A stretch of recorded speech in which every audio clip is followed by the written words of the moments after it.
किसी ने बहुत सुंदर बात कही है कि प्रत्येक व्यक्ति के शरीर में निष्ठा और विष्ठा एक साथ रहती है।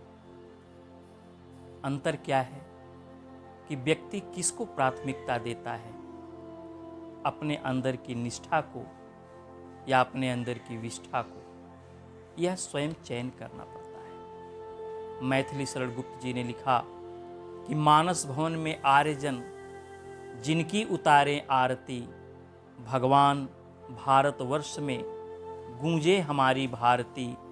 हो भद्र भावोद्भावनी वह भारती है भगवते, सीतापते सीतापते गीतामते गीतामते। हम चर्चा कर रहे थे आज़ादी के उन जिन्होंने स्वयं अपने आप को समर्पित करके हमें आज़ादी जैसा पुष्प दिया था। झेलम के तट पर लड़ा गया वह युद्ध अलकछेंद्र के साथ महाराज पोरस का युद्ध चल रहा था, और उस युद्ध के बाद महाराज पोरस जब बंदी बना लिए जाते हैं, उनसे मिलने उनकी बेटी जाती है। पोरस घायल अवस्था में शिविर में पड़े हुए हैं, उनका इलाज चल रहा है। बेटी मिलने गई, सिरहाने बैठी, पिता को देखा। बेटी ने कहा, पिताजी हमने सुना है कि आप बड़ी वीरता के साथ युद्ध लड़े। आपका हाथी जिधर घूम जाता था उधर मैदान खाली हो जाते थे।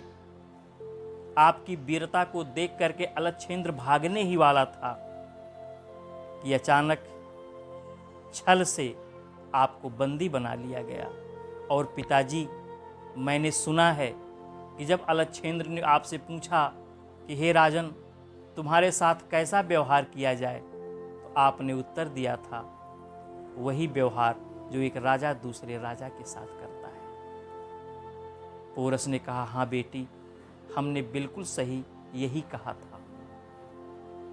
उस बेटी ने कहा कि पिताजी, आपके साथ मेरे 2 भाई भी युद्ध में गए थे और युद्ध से वो लौट करके नहीं आए, लेकिन जब मैं उनके बारे में सोचती हूँ तो मेरा सर गर्व से ऊंचा हो जाता है, श्रद्धा से झुक जाता है। लेकिन पिताजी, जब मैं आपके बारे में सोचती हूँ तो मेरा सर लज्जा से झुक जाता है। पोरस चौंक गए। उन्होंने कहा, ऐसा क्या कर दिया मैंने? क्या मेरी वीरता में कोई कमी थी? क्या मैंने पीठ दिखा करके हम भागे थे? बेटी ने कहा, नहीं पिताजी, जिस समय अलकछेंद्र ने आपसे प्रश्न किया कि राजन, तुम्हारे साथ कैसा व्यवहार किया जाए, तो आपका उत्तर होना चाहिए था कि वही व्यवहार जो एक देश पर आक्रमण करने वाला आक्रमणकारी एक देशभक्त के साथ करता है, जो एक देश का शत्रु देश के पुत्र के साथ करता है। और तब शायद अलकछेंद्र की तलवार निकलती, शायद आपका गला कटता। लेकिन पिताजी, मैं भी तैयार थी महिलाओं के साथ युद्ध के लिए। हम लोग भी लड़ते, मरते या जीतते, लेकिन तब वह युद्ध हमारे लिए इतिहास बन जाता। आपसे और उसकी कैसी समानता? आप इस भारत के महावीर हैं और वो एक कायर जो आक्रमणकारी है, छल से लोगों को अपना बना रहा है, तो आपसे उसकी कोई तुलना हो ही नहीं सकती थी पिताजी। तात्पर्य, जिस देश की बेटी शत्रु के शिविर में जाकर के अपने पिता से इस प्रकार की बात कह सकती है, वह केवल भारत की ही बेटी हो सकती है। और ऐसी बेटियां, ऐसे बेटे हमारे देश में रहे हैं, तभी हम 1000 वर्षों की पराधीनता को भी किनारे करके आज़ादी का सुनहरा स्वप्न देखे हैं।